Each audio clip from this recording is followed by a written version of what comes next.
My next guest is a two-time Academy Award-nominated writer and actor who has starred in, I think, more classic American film comedies than anybody. Young Frankenstein, The Producers, Blazing Saddles, Willy Wonka and the Chocolate Factory, Silver Streak, Stir Crazy, list goes on and on. His new book is called Kiss Me Like a Stranger. It's getting amazing reviews. Please welcome Gene Wilder.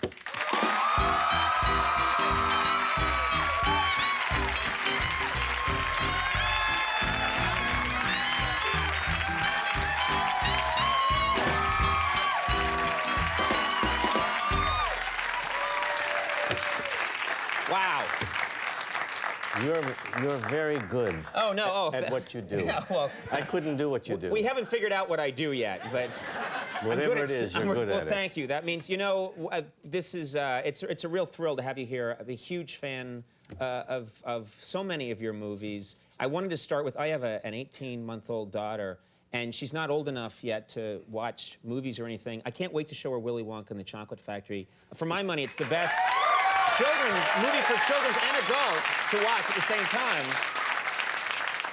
And with the new technology, DVD, so many kids are seeing that film now and have seen it over the years since the film was first made. How do kids respond to you when they see you now? Their eyes light up. Yeah. They don't say anything. Right. Just, I can tell every 4.5 years I get a new crop. Right, right. Because the mamas won't let them see it until they're about 4.5 years old, right. 5 years old. And then I walk down the street and I see the eyes light up like that, and they're too nervous to say anything most of the time. Right.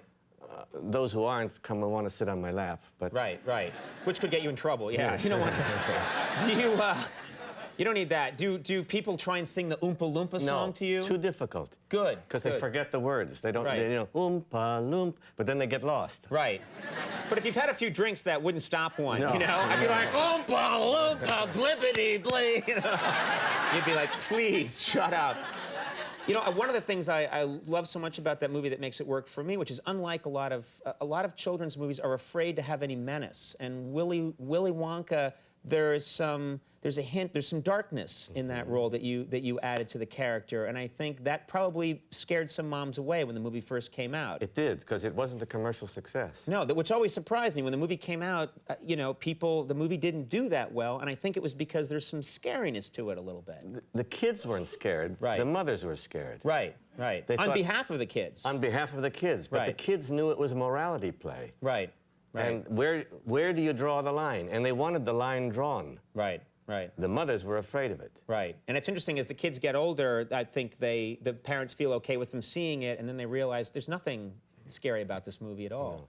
When going through the tunnel, the psychedelic tunnel, a little bit scary. Yeah, well, that's where, when I saw that movie for the first time and you're taking the kids through the tunnel and Willy Wonka starts to seem insane to me in a scary way, and I was afraid, but then you learn later on there's a purpose to all of it.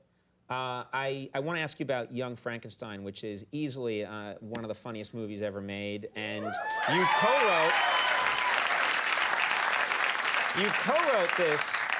co-wrote this film, and Mel Brooks directed the movie, and I only found out much later on that my favorite scene in the whole movie, and I think for many people their favorite scene, is when Dr. Frankenstein, you do the number, the tap dance number, putting on the Ritz with the monster, and it's so insane and so absurd, and I only realized later on, I guess, that was your idea, and Mel Brooks didn't want to do it. Is that right? No, I would write all day, and then he'd come over after dinner and look at, yeah. Okay, now, we need a villain. The Burgermeister isn't a good enough villain. We need a real villain, and so on. And one night he came over, and he looks at the pages, and he says, "You tap dance to Irving Berlin?" Right. In Top Hat and Tails with the monster? Right. He said, "Are you crazy? It's frivolous." Right. And I started to argue, and then I argued for about 20 minutes till I was at least red in the face. I think it may have been blue. And all of a sudden, he says, "Okay, it's in." And I said, "Well, why did you put me through this?" Right. He said, "Because I wasn't sure if it was right or not.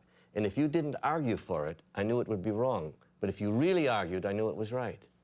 That's actually an interesting technique. Well, so if you hadn't, if you just been like, "Oh, okay, whatever, maybe it is a stupid idea." But I knew him well, and that is the only argument that we've ever had. Yeah. Well, and I think also it was one of the for one of the earliest movies I saw that was a comedy where the acting was so straight and so sincere. Do you know what I mean? You're believing in everything 1,000%, and that's what makes it so funny. 18 years of study. Right, right. In order to learn, finally, Right. that the more real you can make a comedy, the funnier Right. it's going to be. Right. Instead of making faces and doing funny sounds and all of that. Right. It's why I've been barred from the movies, I think, for the most part. No. You did so much great work with Richard Pryor, and you guys seem to have this chemistry that doesn't come along that often in movies. Did you feel the same way with Richard Pryor? Did you feel it while you were working with him? From the first day. And I'll tell you something, I don't want to be shocking you, but it's a little bit like a sexual chemistry. I mean, look, it's true. Right, right. I mean, right. you see someone and you say, I really am attracted to that woman. Right. And someone says, but why her? This girl is much prettier. Right. She's taller, she's shorter, she's fatter, Right. she's slimmer. Why that one? I don't know. I am. Right, I'm just. right. And when Richard and I did our first scene, some magic happened, what they call chemistry. Right. And he improvised. I used to improvise in class, but not in front of the movie camera. Right. And I would answer him back and forth, and we were on such a similar wavelength. Not in private life so much. That's interesting. It didn't translate off camera. He had his own world that his friends and everything. Right. I wanted to more, but Right. anyway, I'm telling you that there was something going on.